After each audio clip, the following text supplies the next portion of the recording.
Hello friends, मैं आप लोगों को इस वीडियो में 4 नंबर वाले महत्वपूर्ण प्रश्न बताने वाला हूं। तो जो प्रश्न आपके एग्जाम में आएगा उनको हम लोग देख लेते हैं। और ये सभी के सभी प्रश्न मैं इंपॉर्टेंट सूची के तौर पे बता रहा हूं, ठीक है, जिसके 100% आने के चांसेस है वो प्रश्न बता रहा हूँ। तो आपको इन सारे प्रश्नों की अच्छे से तैयारी कर लेना है। चलो मैं आपको दिखाता हूँ। देखो, अध्याय 1 जो है ना, संसाधन और समझ, ठीक है, संसाधन और समझ जो है परीक्षा बोर्ड में अध्याय 1 में दिया है। तो यहाँ से जो प्रश्न आपको देखने को मिल सकता है वो बता देता हूँ। ज़्यादा नहीं रहेगा, बहुत कम कम प्रश्न दे रहा हूँ मैं आप लोगों को। यहाँ पे जो प्रश्न आपको देखने को मिल सकता है वो एक प्रश्न है ये वाला, नवीनीकरण संसाधन और नवीनीकरण संसाधन। ठीक है, ये देख लो, ये प्रश्न इंपॉर्टेंट है, इसका उत्तर यहाँ पे लगा हुआ है।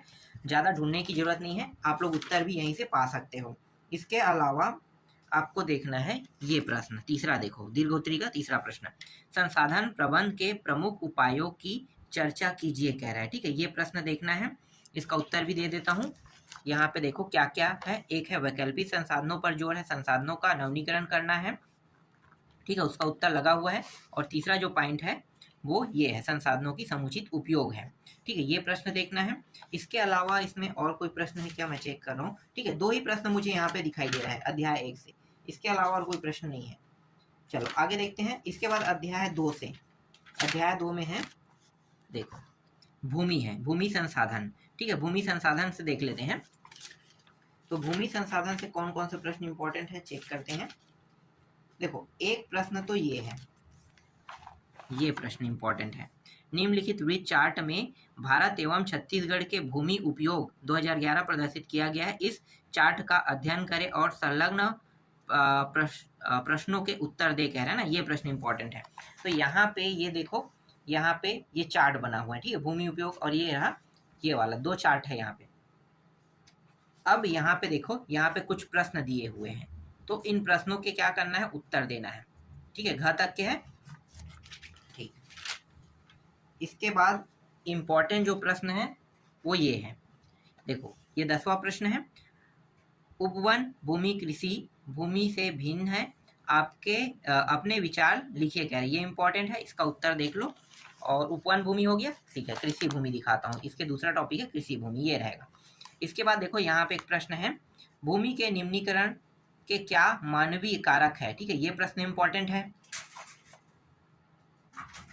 इसके बाद ये वाला जो प्रश्न है ये भी इंपॉर्टेंट है। देखो क्या लिखा है, भूमि प्रबंधन क्यों आवश्यक है, इसके कौन कौन से तरीके। ठीक है, ये प्रश्न है, इसका उत्तर मैं दिखा देता हूँ, ये रहा। तो ये दोनों लिखना है। ठीक है, इसके अलावा और है, देखो ये परती भूमि है, फिर वन संरक्षण एवं रोपण है।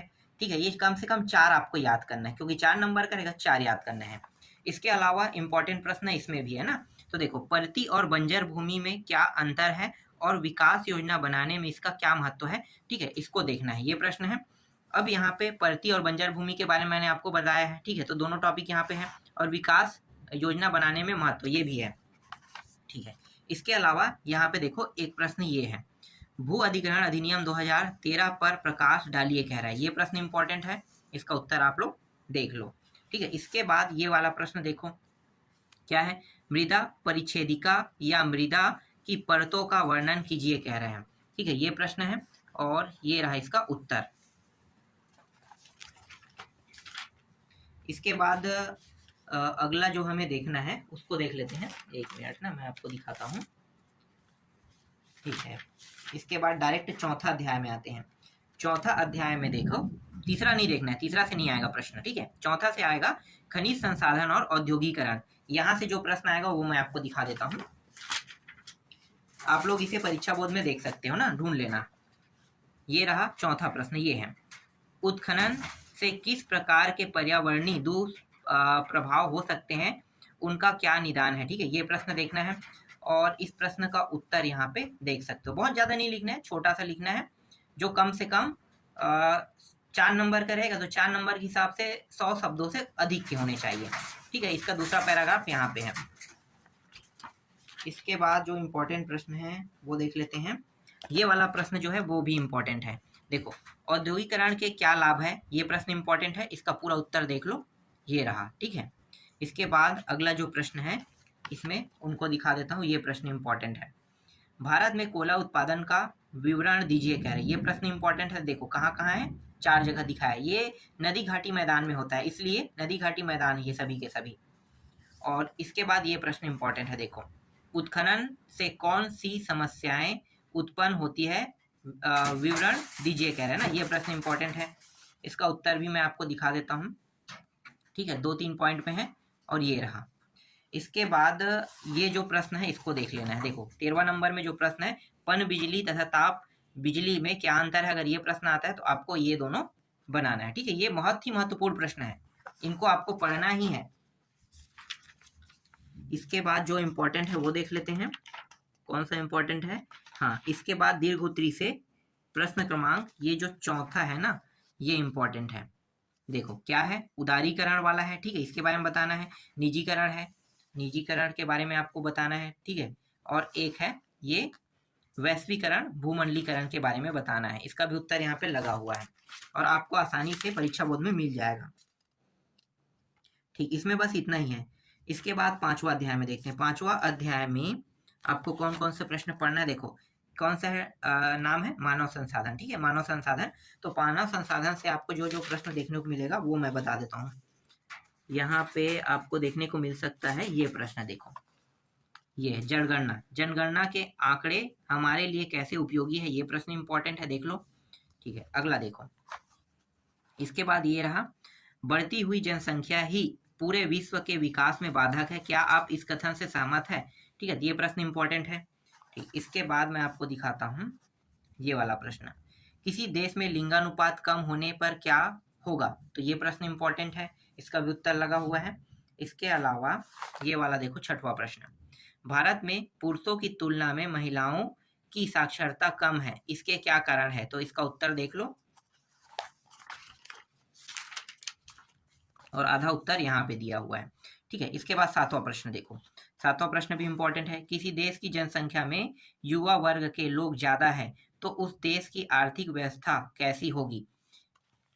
और 8वां प्रश्न देखो, 8वां भी इंपॉर्टेंट है, जनसंख्या विस्फोट समाज के लिए घातक है, कैसे समझाइए। तो देखो ये रहा इसका पूरा उत्तर। इसके बाद एक और प्रश्न है यहाँ पे, यहाँ से सबसे ज्यादा प्रश्न आते हैं इसलिए इसमें ज्यादा है। जनगणना में कौन कौन से आंकड़े प्राप्त होते हैं, तो ये देख सकते हो। और दीर्घ उत्तरी से जो प्रश्न इंपॉर्टेंट है वो ये है, लिंगानुपात के आरेख को देखकर नीचे दिए गए प्रश्नों को उत्तर दीजिए कह रहा है, ये प्रश्न है। और यहाँ पे इसका उत्तर देख लो। ठीक है, ये रहा, इसके आने के चांसेस बहुत कम है। चलो आगे दिखाता हूँ और इम्पोर्टेंट कौन सा है। इसके बाद दूसरा प्रश्न तो इम्पोर्टेंट नहीं है, तीसरा देखते हैं। दीर्घ उत्तरी का तीसरा प्रश्न ये प्रश्न है, भारत में जनसंख्या के घनत्व में इतनी अधिक विविधता क्यों पाई जाती है, ये प्रश्न इंपॉर्टेंट है। अब देखो यहाँ पे जो जो टॉपिक है उनको याद करना है ना, कम से कम 4 टॉपिक होना चाहिए। तो ये वर्षा मात्रा, जलवायु है, परिवहन, और ये क्या है कि उन्नत साधन दिया हुआ है। इसके बाद एक प्रश्न ये है, ग्रामीण व नगरीय जनसंख्या में अंतर कहेगा, तो आपको ये पूरा लिखना है। और कोई प्रश्न है क्या, एक मिनट देख लेता हूँ। 5वां नहीं, 6वां इम्पोर्टेंट, 7वां नहीं है। ठीक है, इसके बाद हमें अध्याय देखना है, अध्याय 7 देखना है। अध्याय 6 से कोई प्रश्न नहीं आएगा इस 4 नंबर वाले, तो अध्याय 7 से देख लेते हैं। अध्याय 7 में दिया हुआ है प्रथम विश्व युद्ध दिया हुआ है। ठीक है, प्रथम विश्व युद्ध दिया है, इसमें जो जो प्रश्न हमें देखना है मैं उनको दिखा देता हूँ। यहाँ पे इसमें जो प्रश्न है वो एक ये है, देखो, प्रथम विश्व युद्ध में जर्मनी की पराजय के क्या कारण थे, ये प्रश्न इंपॉर्टेंट है। ठीक है, इसके अलावा ये प्रश्न इंपॉर्टेंट है, प्रथम विश्व युद्ध के 5 कारण बताइए कह रहा है, तो ये 5 कारण लिखना है। एक कारण ये हो गया यहाँ पे, दूसरा कारण यहाँ पे दिया हुआ है, देखो, तीसरा यहाँ पे दिया हुआ है, चौथा यहाँ पे दिया हुआ है, और एक और कारण है 5वां यहाँ पे दिया है। इसके अलावा ये भी प्रश्न इंपॉर्टेंट है। देखो 7वां प्रश्न, प्रथम विश्व युद्ध के कोई 5 परिणाम लिखे कह रहा है, 5 परिणाम लिखना है। तो एक तो ये है 3 राजवंशों की समाप्ति, और दूसरा है सामाजिक परिणाम, तीसरा है सैन्य प्रवृत्ति का प्रबल होना, ये है। चौथा जो है ये है अमेरिका के महत्व में वृद्धि दिया हुआ है, और 5वां अल्पसंख्यकों की समस्या दिया हुआ है। इसी तरह से इसके बाद इंपॉर्टेंट में है ये वर्साई की संधि किन किन राज्यों के मध्य हुई, इस संधि के प्रमुख शर्तें कौन कौन सी थी। ठीक है, ये प्रश्न देखना है। तो देखो वर्साई की संधि का पूरा टॉपिक यहाँ पे दिया हुआ है, इसको याद कर लेना, कम से कम 4 लिखना है आपको। फिर आगे दिखाता हूँ। ठीक है, ये रहा अगला प्रश्न। यहाँ से एक प्रश्न मतलब जो मैं अभी अध्याय बता रहा हूँ इस अध्याय से ही बस प्रश्न आएगा और दूसरे अध्याय से नहीं आएगा, नहीं 4 नंबर का। तो ये बहुत महत्वपूर्ण प्रश्न, महत्वपूर्ण अध्याय है। देखो 1914 ईस्वी में प्रारंभ हुए युद्ध को विश्व युद्ध क्यों कहा जाता है। ठीक है, ये प्रश्न इंपॉर्टेंट, बहुत सारे प्रश्नों को मैं काट दिया हूँ, इसलिए जितना बताया जा रहा है उनको आपको देखना ही है। ठीक, 4 लिखना है कम से कम यहाँ भी। इसके बाद देखो ये प्रश्न भी इंपॉर्टेंट है। प्रथम विश्व युद्ध का जन सामान्य पर क्या प्रभाव पड़ा, इसको बताना है। तो इसमें भी कम से कम 4 आपको लिखने हैं, तभी आपको पूरा नंबर मिलेगा। ये 4 टॉपिक है तो 4 नंबर का हो जाएगा। इसके बाद है वर्साई की संधि जर्मन, वो तो हम लोग देख लिए ना, आगे देखते हैं। इसके बाद देखो ये रहा अगला प्रश्न। इसको 2 नामों से जाना जाता है, इन दोनों नामों से। इसका उत्तर मैं आपको दिखा देता हूँ, ये रहा। ठीक, इसके बाद और कुछ है क्या? नहीं, इसके बाद मुझे नहीं लगता है और प्रश्न है। यहाँ से प्रश्न जो आएगा वो फिक्स है। और इसके बाद डायरेक्ट ना 10वां अध्याय में आते हैं। 9वां से कोई प्रश्न नहीं आएगा। ठीक है, 10वां में देखो, 10वां अध्याय में दिया हुआ है। नहीं 8वां छोड़ दिया था ना, 7वां देखे थे। 7वां के बाद 1 मिनट, मैं गलती से आप लोगों को 8वां थोड़ी दिखा दिया हूँ। हाँ 8वां नहीं दिखा, 8वां पहले हो गया है, 9वां दिखाना था मुझे। देखो 9वां अध्याय से आएगा। ठीक है, इस अध्याय को देखो, 2 विश्व युद्ध के बीच ब लिखा है ना, जर्मनी में नाजीवाद और दूसरा विश्व युद्ध कह रहा है, इस वाले अध्याय से आएगा। तो कौन कौन से प्रश्न इंपॉर्टेंट इस वाले अध्याय से वो देख लेते हैं। बहुत ज्यादा प्रश्न नहीं है ना, आप लोग हो सकते हैं मुझे कमेंट करने वाले हो, तो मैं आपको बता दूं कि मैं बहुत सारे प्रश्नों को काट दिया हूँ। अगर आप ध्यान से देखोगे तो परीक्षा बोर्ड चेक कर लेना, किसी अध्याय से आपको 1-2 प्रश्न देखने को मिल रहे हैं, किसी अध्याय से कुछ ज्यादा, क्योंकि जिस अध्याय से ज्यादा प्रश्न आ रहे हैं उसके आने के चांसेस ज्यादा, इसलिए ज्यादा बता रहा हूँ। बाकी कुछ अध्याय से 1 ही 2 प्रश्न देखने को मिलेगा। देखो इटली में मुसोलिनी के उत्कर्ष के 4 कारण लिखे क्या रहे, ये प्रश्न इंपॉर्टेंट है। इसके अलावा ये प्रश्न इंपॉर्टेंट है, देख लो हिटलर और मुसोलिनी में क्या क्या समानताएं थी, ये प्रश्न इंपॉर्टेंट है। इसके अलावा ये देखो, ये 9वां जो है, हिटलर जर्मन राज्य का विस्तार क्यों चाहता था और इसको दूसरे नाम से इस प्रकार से भी बोला जाता है इसे। और ये रहा उसका उत्तर, देख लो पूरा उत्तर हो गया। ठीक है, जो उत्तर ढूंढना नहीं चाहते हैं उनके लिए मैं यहाँ पे उत्तर लगा रहा हूँ। इसके बाद जो प्रश्न हमें देखना है वो ये है, दीर्घोत्तरीय प्रश्न क्रमांक से 4था प्रश्न, फांसीवाद और लोकतांत्रिक उदारवाद में क्या अंतर है, विस्तार से समझाइए कह रहा है ना, ये प्रश्न है। तो देखो ये रहा, इसको कई नामों से जाना जाता है। जब ऐसा कुछ कहेगा तो आपको यही प्रश्न लिखना है, मतलब इसी को उत्तर में लिखना है। और एक प्रश्न ये है, ये भी इंपॉर्टेंट है। ठीक है, और इसके अलावा यहाँ पे ये जो 6वां प्रश्न दिखा रहा हूँ ये भी इंपॉर्टेंट है। और ये द्वितीय विश्व युद्ध के कारणों का वर्णन कीजिए कहेगा, ये भी इंपॉर्टेंट प्रश्न है। इसके बाद डायरेक्ट मैं आपको दिखाता हूँ 10वां 11वां 12वां छोड़ दो, 10वां नहीं देखना है हमें, 11वां भी नहीं देखना है। ठीक है, इसको भी छोड़ देते हैं। और किसको छोड़ना है, भारत के संविधान निर्माण, इसको भी छोड़ दो, भारत के संविधान निर्माण से नहीं आएगा। ठीक है, इसके बाद है 13, 1 मिनट में भारत के संविधान निर्माण चेक कर लेता हूँ।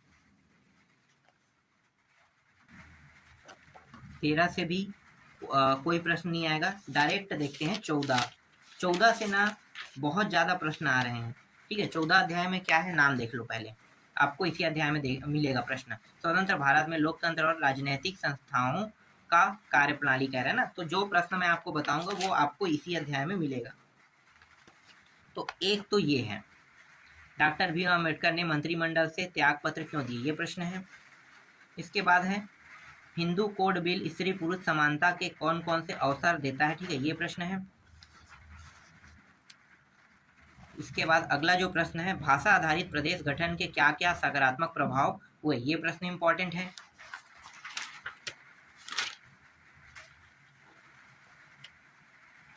भारतीय राजनीति 1967 के बाद की 3 प्रमुख घटनाओं को लिखिए। तो ये जो 2 घटनाएं हैं और ये तीसरी घटना है ना, इनको याद कर लेना है। 3 घटनाएं कह रहा है और एक और आपातकाल, 4 घटनाएं, इनको याद कर लेना।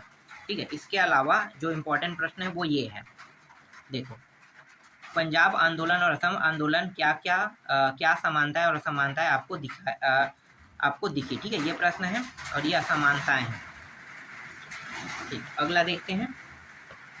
इसके बाद इम्पोर्टेंट जो प्रश्न है वो ये है, ठीक है, इस प्रश्न को देखना है, ये भी इम्पोर्टेंट है।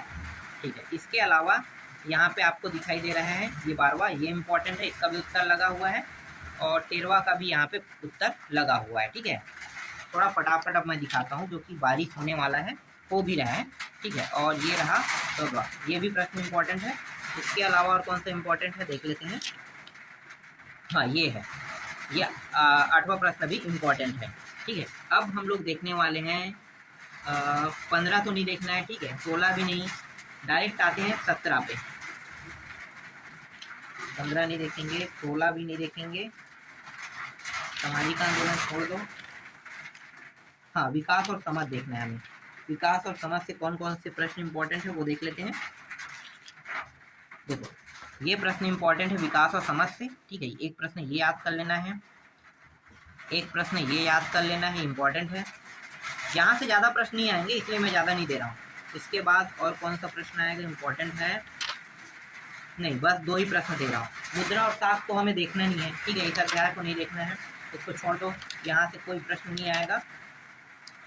और है 19वां सरकारी बजट, ठीक है, 19वां देख लेते हैं।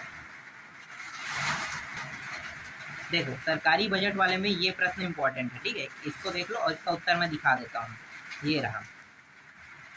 ठीक, एक प्रश्न ये है, ये यहाँ पे भी लिख दो, आयकर उत्पाद शुल्क में क्या अंतर है, ये प्रश्न इंपॉर्टेंट है। और अगला जो इम्पोर्टेंट प्रश्न है वो ये है, आयात कर निर्यात कर में अंतर क्या रहा है, ये इम्पोर्टेंट है। इसके अलावा इम्पोर्टेंट जो प्रश्न है वो ये 8वां इम्पोर्टेंट है, ठीक है, इसको देख लेना है।